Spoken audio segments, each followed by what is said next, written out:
Welcome to The Crack. The wound between worlds, the rift among the stars, the only news network that brings you every story from every reality. You are watching the CBW channel. Welcome to the CBW channel. My name is Mito Kahundria, lead reporter and resident expert on Chosen Ones. Longtime viewers may notice something strange about my appearance. Viewers who don't notice anything odd should check their psychic receptors. If you aren't tuned in, how will you ever see my lovely face? I'm Rob Skythrust, resident expert on all things manly. For sentience without telepathic capabilities, don't worry. We'll describe everything as it happens so you won't miss a beat. The strangeness I'm referring to is, of course, my missing headwear. As lead reporter, I wear a shiny silver top hat denoting my position. In an effort to begin a more egalitarian era of leadership, I have decided that Rob may wear my sparkly hat. This is really unnecessary. I know how much this means to you, Mito. Wear the hat, Rob. You can also wear the sparkly navigation high heels. They're self-sizing. You could not pay me to wear those shoes, but I'll hold the leash. Oh, you hooked an actual dog leash to them instead of the usual rope. This is gonna make life so much easier. As we wait for our last reporter to join us, let's go to the weather. Skies are overcast in the crack between worlds, with a chance of purpling as we move into the evening hours. If our crack between worlds had a sun, it would not be shining. The atmosphere currently appears to be daydreaming about rain. Should it take the leap, we will be sure to report this momentous occurrence. Elsewhere in the multiverse, it is raining, snowing, or hailing. Some places are undergoing volcanic activity, and others are experiencing massive solar storms. We can all be certain that somewhere, sometime, everyone is experiencing every type of weather at once. Temporal storms are also a concern. They seem to be hitting years at random. Just last week, we were almost swept into a time stream. Wait, I see Dolly. No, sorry, that's Kathy from infomercials. I'm sure, Today, we're testing a new segment called The Word of the Day.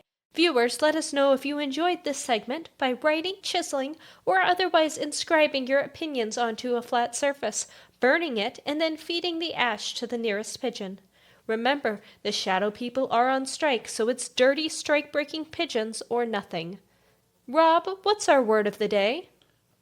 Stall, to delay, hinder, or impede the progression of action. STALL, if you use the standard 37th Latin script alphabet. And now our sponsor. Already? I mean, yes. Picture this, viewers. In the years since the evil one slaughtered your family, you've worked tirelessly to orchestrate his downfall. The fight for justice has pushed you to your limits. You've done things you could have never imagined, crossed boundaries you thought were uncrossable. At long last, you pin the evil one to the wall and press a knife to his throat. And then he laughs. He laughs. He doesn't even think you have the guts to murder in cold blood. You're too noble for that. If this scenario sounds familiar, you aren't alone. Millions of main characters, love interests, and hilarious sidekicks suffer this fate every day. If your image is too squeaky clean for wholesale murder, try Llama cigarettes. Llama cigarettes are the chosen cigarette of anti-heroes, troubled bad boys, and rebels without a care. They are scientifically proven to increase your coolness by 26%. Remember, scary people smoke llamas. Mr. Stanton, our boss, is currently making a strange hacking sound. Were he of feline ancestry, I would assume he was coughing up a hairball. Unfortunately for his employees, Mr. Stanton is a dragon. He doesn't look much like a dragon. He's small enough to fit in my palm, and his scales have a pearly fuchsia finish that seems to change color with the shifting of the light. If I had to put my finger on it, I'd say the spectacles balanced on his snout tend to tip the scales from monster to adorable. While many people have the urge to coo when they see Mr. Stanton stamp his little paws, he is still a dragon capable of lighting the studio on fire. Again. And as our boss, he can dock our pay. Rent is due on the 1st, and he'll evict me if I'm late again. Not that we're complaining. Living in a company town is so convenient. In a single conversation, we can talk to our boss, landlord, police dragon, supermarket manager, and justice of the peace. I could go on and on about Mr. Stanton's passion for civic leadership, but his tail is twirling. It's time to move on to tonight's story. I snag my shiny silver lead reporter hat back from Rob and raise my hand in the general direction of the ceiling. I'm not being slow, I'm being deliberate. I wouldn't want to land us in the wrong universe. Besides, with those temporal storms running amok, time travelers can't be too careful. Today we are aiming for Universe 11 in the year 4089. She's coming. I can hear Dolly's orthopedic shuffling racing down the hallway. As Rob and I begin to dematerialize, Dolly hurries into view. She lunges for Rob's outstretched hand just as we leave the studio. As the new world forms around us, Dolly presses a wrinkled hand to her heaving chest. Dolly chokes on the dry, dusty wind as I appraise our new surroundings. Somehow, I have ended up with the sparkly lead reporter hat on my head. I don't want it.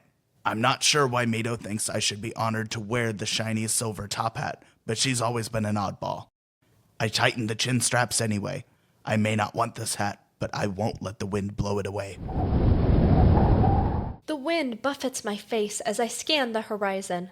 There's nothing here. No towns, no trees, not even a hill to break up the flat, endless vista. I'd love to call it a desert, but this place isn't even worthy of that distinction.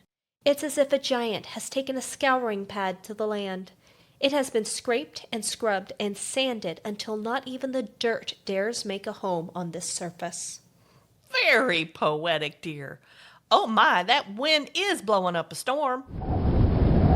Dolly, where were you? We stalled as long as we could, but we almost had to leave without you. You know what Mr. Stanton does to people who don't show up for work. I don't actually have any idea what the consequences of a call-out are, but I'm assuming it involves both fire and evictions. I'm trying to be nicer, Rob, so I'll call you an optimist instead of an idiot. Seriously, Dolly, what were you thinking? Well, I'd tell you if I could get a word in edgewise. I had a pie baking. You know how the oven in the break room has been on the fritz? The poor thing finally bit the dust. I was so distracted I just must have lost track of time. What kind of pie? Rob, that's not important. Strawberry rhubarb? It doesn't matter now. I had to give it to the pigeons. All that wibbly-wobbly baking temperature ruined it. I frowned to myself. I have watched Dolly make 1,000 pies. As a princess, I never was taught much about food preparation, but Dolly is a genius in the kitchen. I've seen her rescue countless abominations. Kathy from infomercials once swapped the salt and sugar, and Dolly still managed to turn it into an edible cobbler. Surely even a broken oven would be no match for Dolly's baking prowess. Aren't you a sweetheart? I love the support, dear, but don't we have a story to report? I narrow my eyes. Perhaps the pigeons have been bullying Dolly. It would be just like those dirty strikebreakers to steal an old woman's pie. If they stole my pie, I'd be much too embarrassed to admit the truth either. As I watch Mito muse about the fate of Dolly's pie, I wonder why we have to narrate our every thought. As I watch Rob watch Mito, I wonder how hard it is to transfer to a different show. I'd be an excellent baker on Diced, the show where chefs from around the multiverse compete to turn unusual ingredients into gourmet cuisine. Reluctantly, I drop my interrogation. This conversation has gotten a bit out of hand, and we really do have a story to report. We set off for our final destination. Hopefully it won't be too far. The sparkly navigation shoes are pulling on the leash, but I see no signs of a dwelling on the horizon. I landed us on the right planet. It'll be here. We've barely started walking. It's just cold, dry, and dusty. I swear that stupid wind is sucking all the moisture out of my skin. I'm turning into a raisin. I can't wait to use my moisturizer tonight. You should try it, Rob. You might look amazing now, but as soon as you age past 25, it stops being so effortless. It's only a bit of lotion, a cleanser, a face mask. How many steps are in this routine? 17. Don't make that face. Skincare is self-care. Just imagine what Dolly would look like if she'd started moisturizing when she was my age. I did, Mito. You wouldn't believe the lengths I went to preserve my youth. It sounds a bit disturbing when you say it like that, Dolly. I keep having to remind myself that we grew up in different universes. There's no way you were slathering yourself in the blood of virgins like some of the crazy witches I decapitated back home. Certainly not. That wouldn't work at all. I mostly use slime secreted by snails. Mucin, they called it. Much more practical than virgin blood. Snail slime? Ew! What?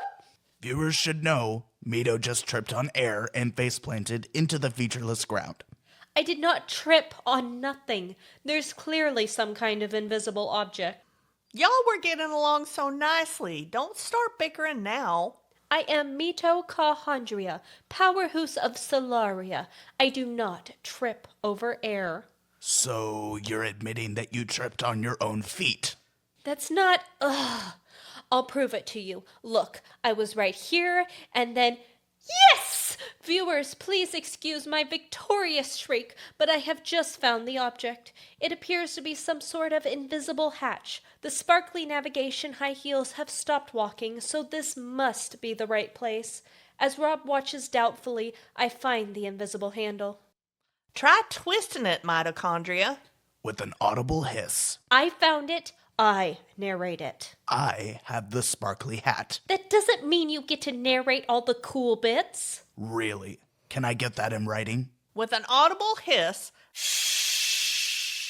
the hatch springs open. Inside is a ladder that is not invisible. Ugh, my bones hurt just looking at it. Rob, you go down first. I'll squash Mito if I fall into her. By rights, the person who found the mysterious invisible hatch should get to go first. But I'm not petty enough to complain. Really, I'm being incredibly gracious by allowing Rob this opportunity. He should thank me. I think you guys should hurry down here. I'm not sure how to describe this.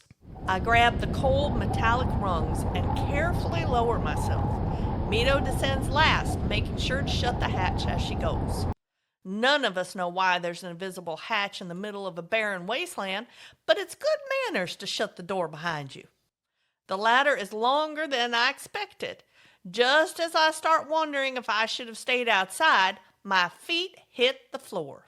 Inside is a room that can only be described as a bunker.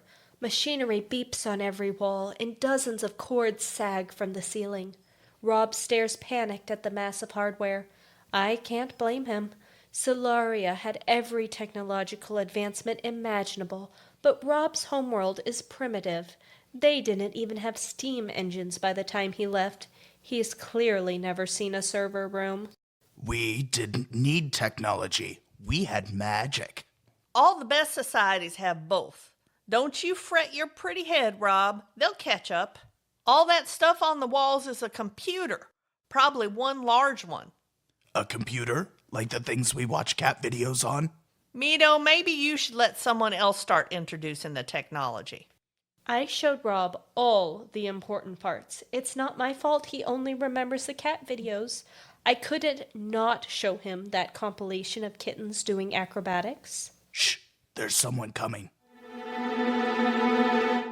I fall quiet and scan the room. I don't hear anything, but Rob's ears might be a teensy bit better than mine. I blame hunting. While he was creeping around the forest with his bow and arrows, I was learning galactic history at the most prestigious school in Solaria. This is what you call falling quiet? You know your mouth has to stop moving before you can even start to be considered quiet. There's probably a reason no one has ever taken you hunting. Oh, it's a child. Oh, just look at the little tyke. Oh, aren't you precious? Those chubby cheeks, that ruffled hair. Heavens to Betsy, I could just eat you up. Figuratively, I tell the little boy. I've never been one to squeal over children, but this one is distinctly adorable. I suddenly understand the urge. Don't mind them. They're crazy. What's your name, little man? The boy stares at Rob. Perhaps he's scared. I am not scared. That's great, honey. We don't want to hurt you. Where are your parents? Gone. Where are your creators? Tragically dead for the most part. We're reporters from the CBW channel. Is there an adult we can talk to? No. I look at my fellow reporters, doing my best to share my unease. Interviewing minors without the permission of parents or guardians is never wise. Some civilizations are awfully strict about the protection of minors. Unless they're a chosen one, it's best to steer clear. I eye this boy. He doesn't look like a chosen one, but he is all alone in a mysterious underground server room. That usually doesn't happen to normal people. Dolly, Rob, do you think we should proceed? Shouldn't the lead reporter make that decision? I'm trying to be more egalitarian. Don't mind them. Those two will argue till the cows come home if I let them. Why are you here, honey? Why do you keep calling me bee vomit? Bee vomit? Oh, you mean honey. It's just an endearment. Don't you have honey on this world? I suppose there aren't enough flowers to keep them going, huh? There were bees. Now there are none. What happened? Humans created an artificial intelligence. They thought it would save them. It did not. Uh-oh. Uh-oh?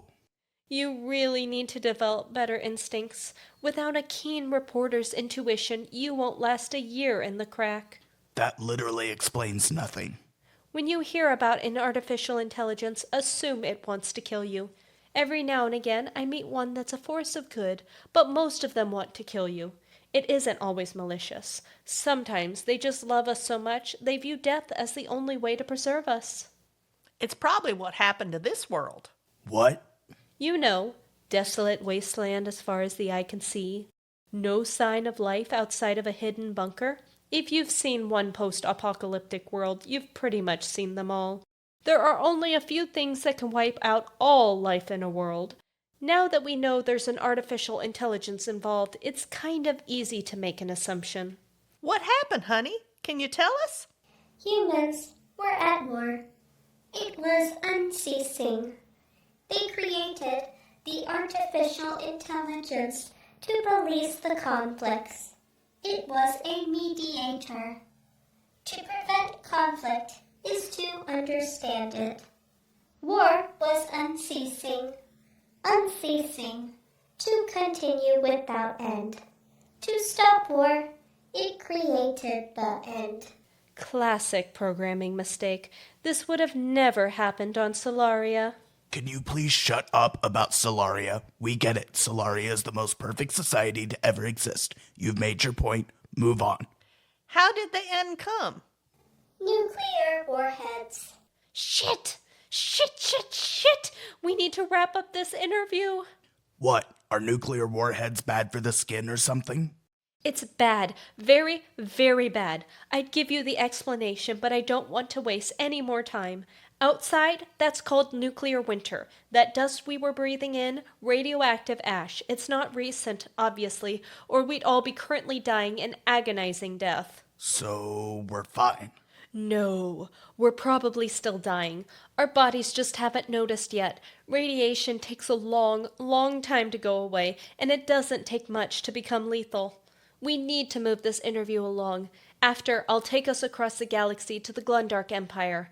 By this century, they have a massive network of hospitals that have a fabulous treatment for radiation therapy. We'll spend a few days kicking back in a medicinal mud spa, then sneak out before they hand us a bill. We'll probably all have a really weird form of cancer in 40 years, but it'll be fine. I intend to die young and beautiful, as all main characters should.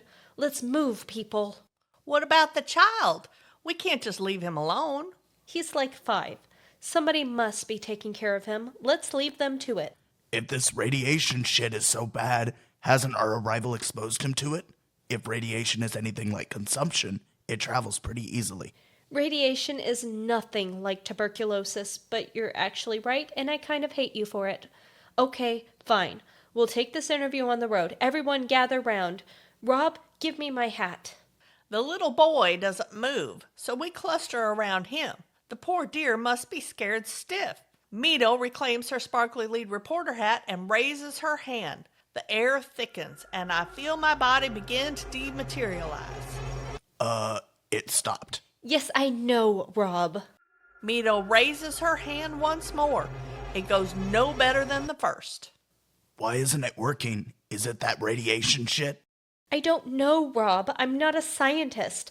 Dr. Ravenwood would know, but he isn't here. Can you figure it out? Stop pressuring me. Talk about our sponsor. I need a second to think.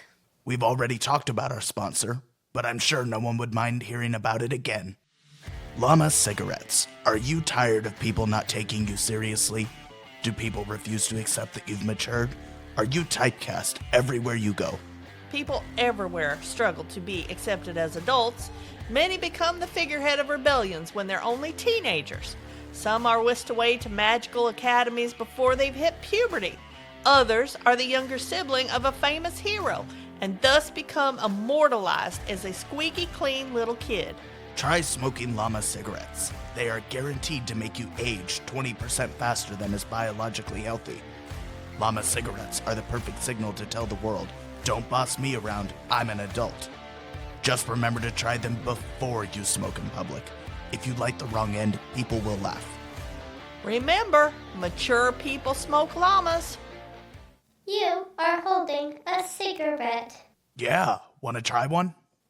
My scans tell me that is a carcinogen. Doctors change their minds all the time. One day carcinogens are bad for us, the next we aren't getting enough of them. Negative. Carcinogens are positively linked to cancer. Wait, scans? That's kind of a weird phrase. Oh, honey, don't tell me you're that artificial intelligence that killed everyone. Negative. I am a scared 5-year-old child. Wah. Maybe we should have seen this coming. There's no food in this room. I'm still trying to understand what computers do, but I don't think they can make food. Mito, have you fixed the hat? I glare at Rob for pulling me out of my train of thought. How am I supposed to fix anything when he won't let me think? You may stay in this room.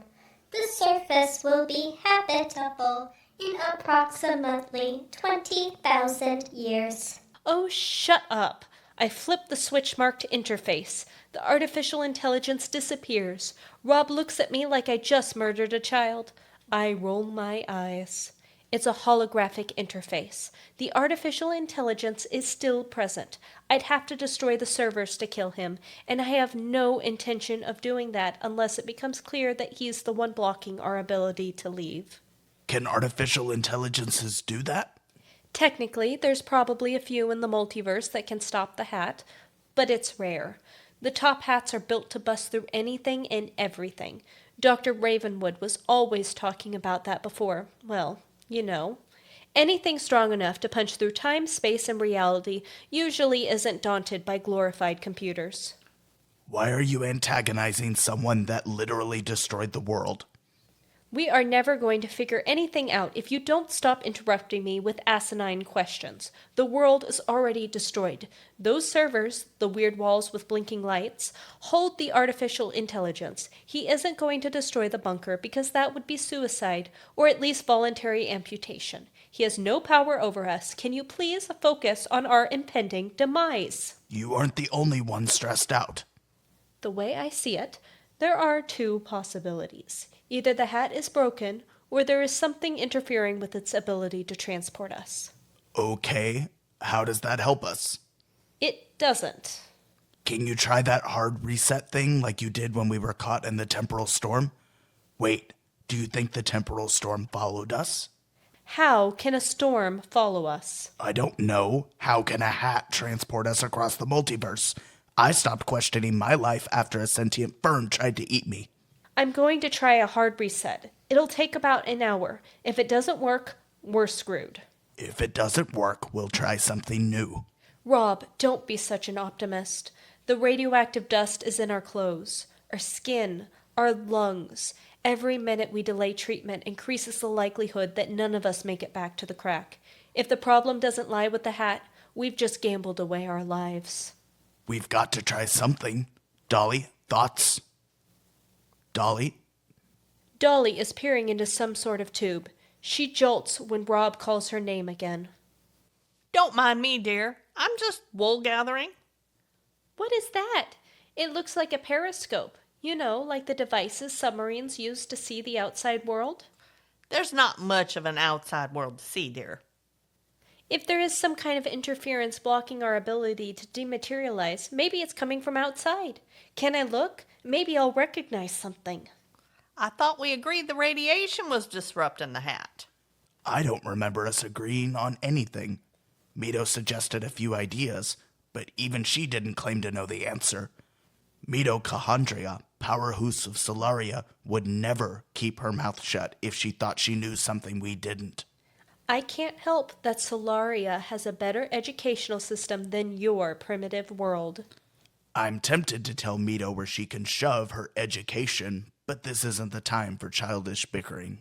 I'll show you, childish.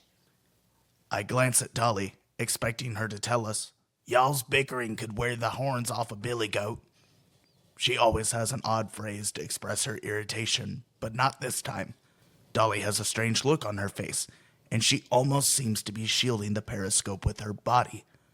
The hairs stand up on the back of my neck. Something is wrong. Don't be ridiculous, Rob. I'd never do anything to hurt you or me. You know that. Rob, stop being absurd. I've known Dolly since she fell into the crack. She can be a little intense sometimes, but she's never hurt anyone. To prove it, I shoulder Dolly aside and peer through the periscope. Mito, what's wrong? Mito jerks away from the periscope like it smacked her in the face. Wide-eyed, she looks at Dolly. Before anyone can stop her, she bolts for the hatch. I've never seen anyone scurry up a ladder so quickly. I hurry after her. My broad shoulders make it a tight squeeze, but I wiggle out of the hatch. Mito is staring at a dust cloud.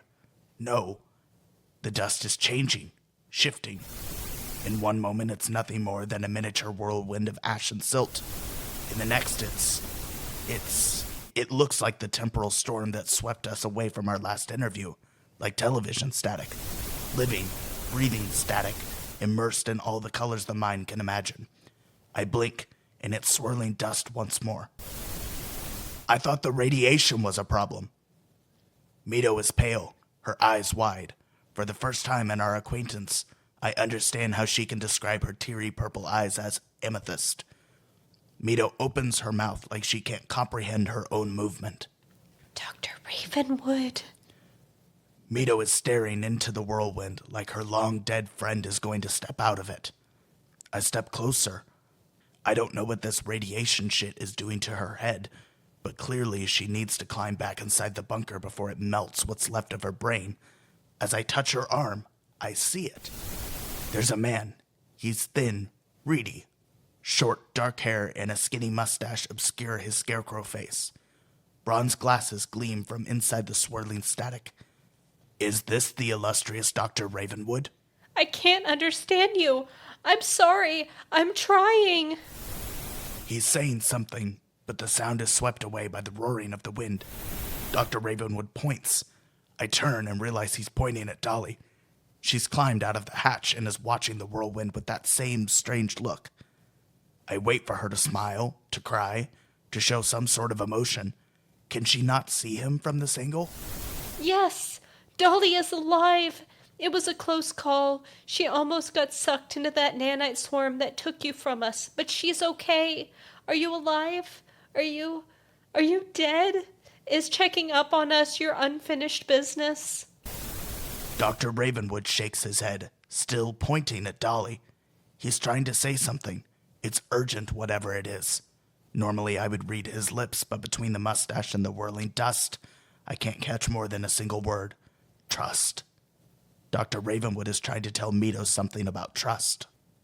I step closer, braving the stinging wind for a chance to hear this message. The whirlwind disintegrates.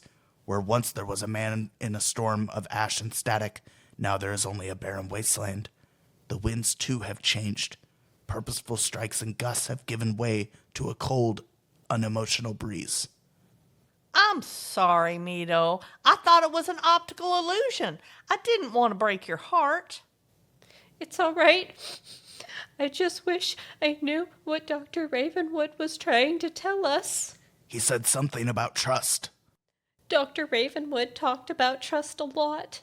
In a dangerous job like ours, he said trust was the only thing that kept people alive. He must have wanted to make sure the team would be all right without him. We will be. You're turning into such a good leader. Dr. Ravenwood must be so proud. It looked like he was trying to warn Mito, not give her a pat on the back. Don't you mind Rob, Mito. He's such a worrywart. Why don't you grab your sparkly lead reporter hat and we'll see if it'll work. Dr. Ravenwood might have caused the interference that was keeping us here. It's worth a shot. Don't worry, viewers. Our time slot is nearly up, but I'm sure the hat will work this time. Stay tuned for Diced, the only cooking show where contestants are given radioactive ash as an ingredient. Ta-ta for now, my lovelies.